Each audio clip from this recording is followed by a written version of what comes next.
जो मानवास्त्र नाम की शक्ति दी थी, उसका प्रयोग श्री राम ने मारीच पर किया, पर मारीच को वो शक्ति पूरी तरह से लग नहीं पाई, वो बच गया और भाग गया। लेकिन आग्नेयास्त्र की शक्ति का प्रयोग श्री रामचंद्र जी ने सुबाहु पर किया और लगते ही सुबाहु के प्राण पखेरु उड़ गए। पूरी की पूरी सेना, जो सहस्त्रों बल सेना थी, वो ऐसे बिछी पड़ी थी जैसे आंधी आने पर फसलें बिछ जाती है। कह दूं, यज्ञ पूर्ण हुआ, मारीच और सुबाहु रण में, सुबाहु और उसकी सेना रण में मरे हुए पड़ी थी। बड़े प्रसन्न हुए सारे ऋषि मुनि और श्री रामचंद्र जी की जय जयकार की। माताओं, समय तो था अयोध्या की तरफ चलने का, पर कहते हैं ना, मेरे मन कुछ और है और विधना के कुछ और। कभी कभी भगवान की योजनाएं अलग होती है। आना तो था लौट करके अयोध्या वापस, पर तभी तभी मिथिला से एक निमंत्रण पहुंच गया। किनके पास? मुनि विश्वामित्र के पास। और जब वो निमंत्रण लेकर के दूत आए हैं, तो दूतों ने कहा है कि तात जनक तनिया यह सोई धनुष यज्ञ जय कारण हो। मिथिला में एक बहुत बड़ा धनुष यज्ञ हो रहा है, स्वयंवर नहीं। कुछ लोग कहते हैं माता सीता जी का क्या हुआ था? जोर से बोलो। माताओं, स्वयंवर का अर्थ होता है जहां पर कन्या अपनी इच्छा से वर का चयन करे, उसे कहा जाता है स्वयंवर। पर यहां कहते हैं महाराज जनक की दो कन्याएं हैं, ज्येष्ठ पुत्री है भगवती माता सीता, जिनके संदर्भ में एक बहुत बड़ी भ्रांति है कि वो पृथ्वी से पैदा हुई थी, धरती पुत्री थी। तो पिछले दिनों उत्तर प्रदेश के अंदर पूर्व मुख्यमंत्री श्री मुलायम सिंह जी यादव का देहावसान हुआ, तो न्यूज चली धरती पुत्र अब नहीं रहे। तो मुलायम सिंह जी धरती फोड़ करके निकले थे क्या? जोर से बोलो। नहीं, उनका जन्म एक माता एक पिता के माध्यम से ही हुआ था, पर जिनका जुड़ाव धरती के साथ अधिक हो, आज की भाषा में कह सकते हैं डाउन टू अर्थ, उनको भी धरती पुत्र कहा जाता है, धरती पुत्री कहा जाता है। लाल बहादुर शास्त्री जी को धरती पुत्र कहा जाता है। ऐसे ही जो भगवती माता सीता है, उनको जन्म देने वाली है उनकी माता योगिनी। उनको स्थान स्थान पर वीर्य सुलकेती कहा गया है, अर्थात माता पिता के संयोग से पैदा होने वाली संतान। ये जो भ्रांति आई है कि सीता जी का जन्म धरती से हुआ था, उसका कारण उनकी माता को योगिनी भी कहते थे, सुनैना भी कहते थे। और जैसे कभी कभी हम प्यार से घर में अलग अलग नाम रख लेते हैं, तो उनको प्रेम से धरणी भी कहते थे। जैसे गंगा नाम रखने से भ्रांति हो गई कि भीष्म पितामह गंगा नदी से पैदा हुए थे। नदी नहीं थी, उनकी माता जी का नाम गंगा था। राजा जनू की बेटी थी, जाह्नवी नाम था, पर घर में प्यार से क्या बोल देते थे? गंगा। और भारत में ये भाव भी चलता है। एक समय ऐसा था, अधिकांशतः महिलाओं के नाम फूलों के नाम पर रख दिए, गेंदा, चंपा, चमेली, गुलाबो रखे ना। एक समय मिठाइयों के नाम पर भी नाम रखे गए, हरियाणा में बहुत मिलेंगी, पेड़ा, इमरती, जलेबी। गुजरात में तो मीठा इतना चलता है, पता नहीं नाम ऐसे रखते हैं कि नहीं रखते, मुझे नहीं पता, लेकिन ये बहुत चलन चला। फूलों के नाम पर, मिठाइयों के नाम पर, नदियों के नाम पर नाम रख दिए जाते। ऋषि ने कहा नदियों के नाम पर, फूलों के नाम पर नाम मत रखो, इससे भ्रांति पैदा होती। सीता जी की जो माता है उन्हें योगिनी कहा जाता है। महर्षि वाल्मीकि ने उनका नाम योगिनी लिखा। एक नाम उनका सुनैना भी आता है और एक नाम उनका धरणी भी आता है। मुझे लगता है धरणी शब्द से यह भ्रांति उत्पन्न हुई है कि वो धरती से पैदा हुई। क्योंकि अगर किसी जन्मजात शिशु को घड़े में बंद करके हम पृथ्वी में दबा दे तो माताओं उस बच्चे का जीवित रहना बहुत ही असंभव है। क्यों? जितनी मेरी मातृशक्ति बैठी हुई है, अगर किसी बालक को गर्भ में पूरी तरह से ऑक्सीजन ना मिले और ऑक्सीजन की कोई कमी रह जाए, थोड़ी सी भी कमी रह जाए, तो बच्चा कई बार विकलांग पैदा होता है, जिसे डॉक्टरों की भाषा में सीपी चाइल्ड कहते हैं, है ना। और उस बच्चे के लिए जब डॉक्टर ये कहते हैं, पूछा जाता है कि बच्चे के साथ ऐसा क्यों हुआ, तो डॉक्टर्स कहते हैं जितनी प्रॉपर ऑक्सीजन इसको मिलनी चाहिए थी उतनी मिल नहीं पाई, जिसके कारण बच्चे में ये दोष उत्पन्न हो गया। जब थोड़ी सी ऑक्सीजन न मिलने पर एक बालक सीपी चाइल्ड हो सकता है, तो पृथ्वी में घड़ा और घड़े में कन्या, तो बताओ वो जीवित रहना संभव है क्या? जोर से बोलो, नहीं। लेकिन एक कथा जोड़ दी गई कि राज्य में अकाल पड़ा, महाराज जनक ने हल चलाया और पता लगा कि वहां से घड़ा निकला और घड़े से सीता निकली। मैं कह दूं, हल के बीच में जो यंत्र लगा होता है उसको फाली भी बोलते हैं, यहां पर पता नहीं मुझे क्या बोलते हैं, पर संस्कृत में उसको सीता भी बोलते हैं। तो कई बार ये जो शब्दों का ध्यान रखना भ्रम होता है, ये इस प्रकार की कपोल कल्पित घटनाओं को जन्म दे देता है। और अगर मेरे पास समय नहीं है उतना, अगर मैं आप लोगों को बता दूं कि आज बीबीए के कोर्स में सीता को रावण की बेटी बताया जा रहा है और ये पढ़ाया जा रहा है, आप विचार करना ये कितना दुर्भाग्यपूर्ण होगा। रावण की बेटी बताया जा रहा है। इसलिए ये षड्यंत्र है उन लोगों का जो भारतीय संस्कृति पर ध्यान रखना कुठाराघात कर रहे हैं। महर्षि वाल्मीकि ने कहीं पर वर्णन नहीं किया कि सीता जी का जन्म किसी घड़े से हुआ या महाराज जनक ने कोई हल चलाया, ऐसा कोई वर्णन महर्षि वाल्मीकि नहीं करते। वो सीधे सीधे वहां पर बता रहे हैं, वीर्य सुलकेति में कन्या नामना शीतेति विश्रुता। महाराज जनक के मुखारविंद से कहला रहे हैं, ये जो मेरी वीर्य सुल का पुत्री बड़ी विदुषी है, मैं इसका विवाह किसी योग्य वर से करना चाहता हूं, उसी के लिए ये धनुष यज्ञ रूपी परीक्षा की गई है। और दूतों ने भी यही कहा, जो उनकी ज्येष्ठ पुत्री है उसके लिए वो धनुष यज्ञ कर रहे हैं। मुनि विश्वामित्र ने श्री रामचंद्र जी से कहा, राम मैं चाहता हूं तुम चलो और उस धनुष को देखो। ये नहीं कहा कि तुमसे धनुष उठवाना है, ये भी नहीं कहा कि तुम्हारा विवाह करवाना है। आज तो छोटे छोटे बच्चों को गोदी में लेकर के कई बार माँ लाड़ लड़ाते हुए कहती है, गुलाब सी बहू लाऊंगी तेरी इतनी सुंदर, लाइट जलाने की भी जरूरत ना पड़े।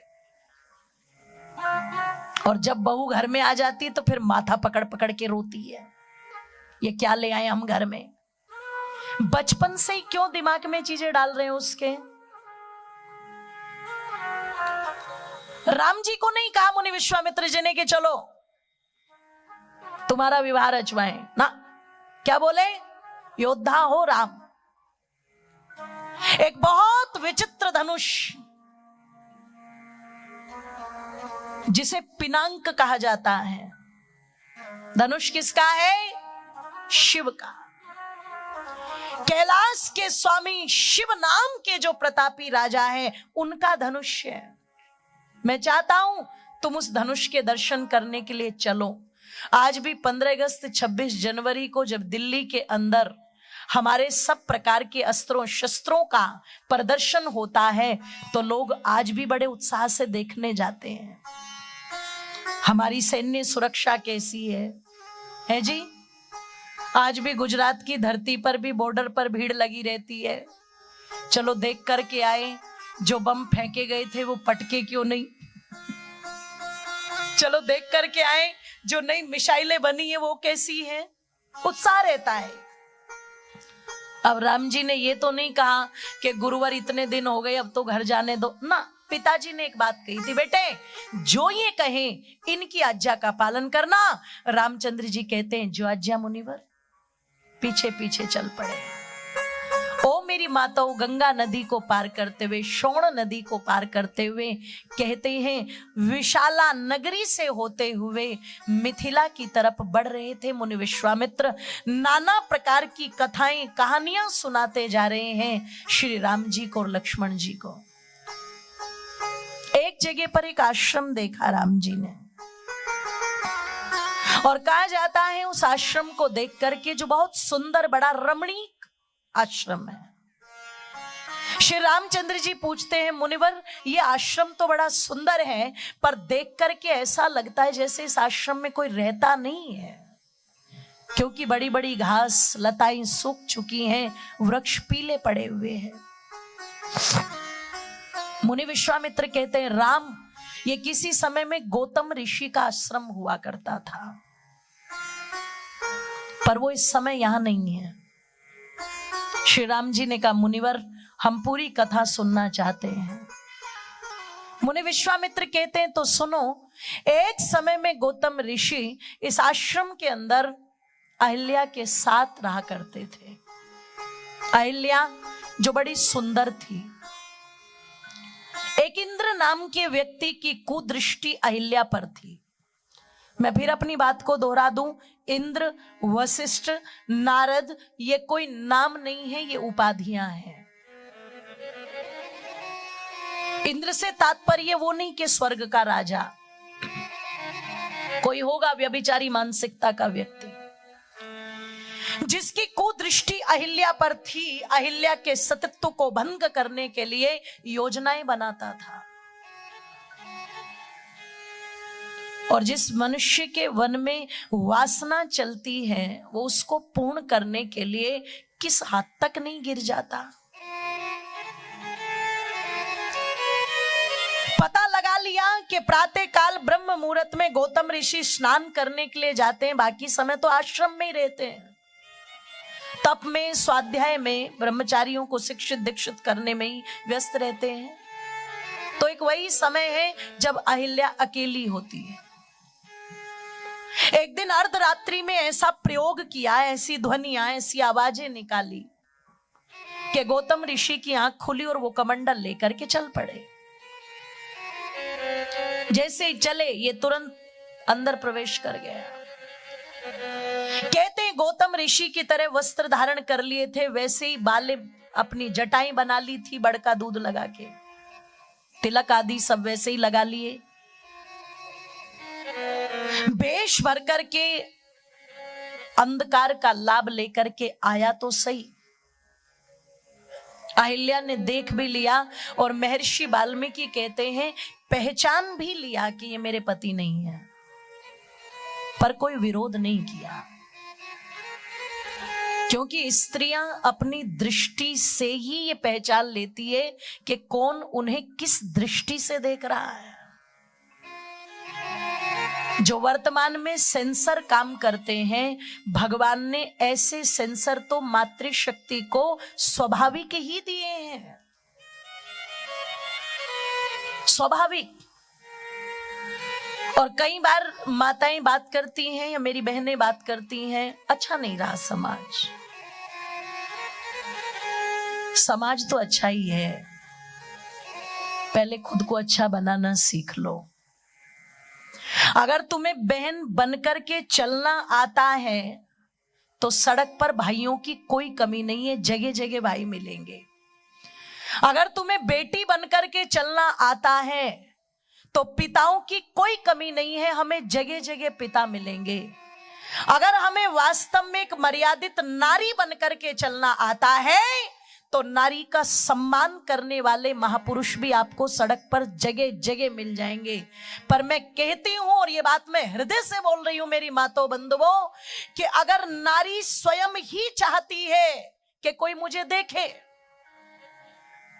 और देखने में भी माँ वाला या बहन वाला भाव नहीं होना चाहिए, ओहो लाइक करे मुझे, मैं नाचूंगी व्हाट्सएप पर, मैं नाचूंगी इंस्टा पर, मैं नाचूंगी फेसबुक पर, कभी कच्चा बादाम कभी पक्का बादाम, मैं खूब नाचूंगी।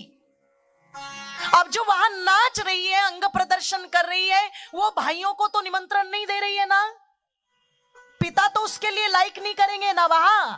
जो भूखे भेड़े तन के बैठे हुए हैं, वो भेड़िए ही तो वहां पर आकर के उसको लाइक करेंगे, तो वो तो स्वयं चाह रही है।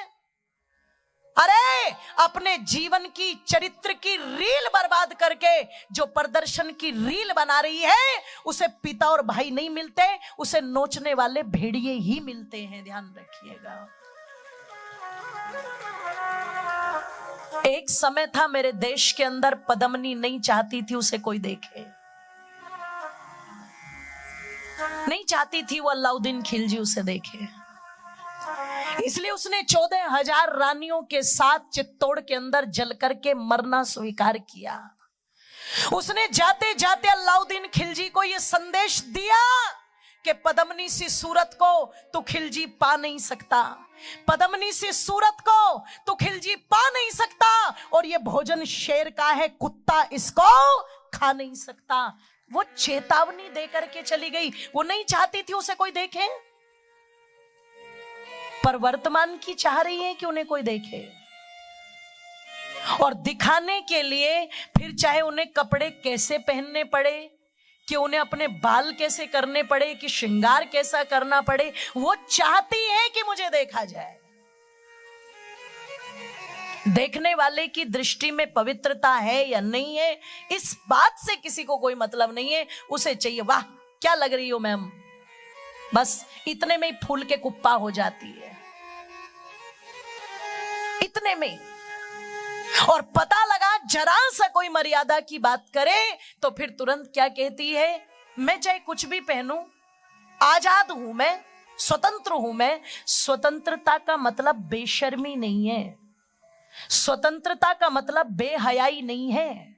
स्वतंत्रता थी तुझे, इतनी स्वतंत्रता थी कि तू अपने घर का आधार बन सके, तू अपने समाज का आधार बन सके, तू अपने राष्ट्र का आधार बन सके। इसलिए उस नारी को सर की पगड़ी माना जाता था, सम्मान का पात्र माना जाता था। पुरुषों को कोई देवता कहे या ना कहे, पर तुम्हें देवी कहकर के प्रणाम किया जाता था। किसी ने नहीं कहा कि जिस घर में पुरुष रोते हैं वहां देवताओं का वास नहीं होता, जहां पुरुष प्रसन्न रहते हैं वहां देवताओं का वास होता है। किसी ने नहीं बोला, पर तुम्हारे लिए बोला गया, यत्र नार्यस्तु पूज्यन्ते रमन्ते तत्र देवता। जहां नारी रुदन करेगी वहां नर्क होगा, और जहां नारी प्रसन्न रहेगी वहां देवताओं का वास होगा। इससे ऊंचा और क्या चाहिए।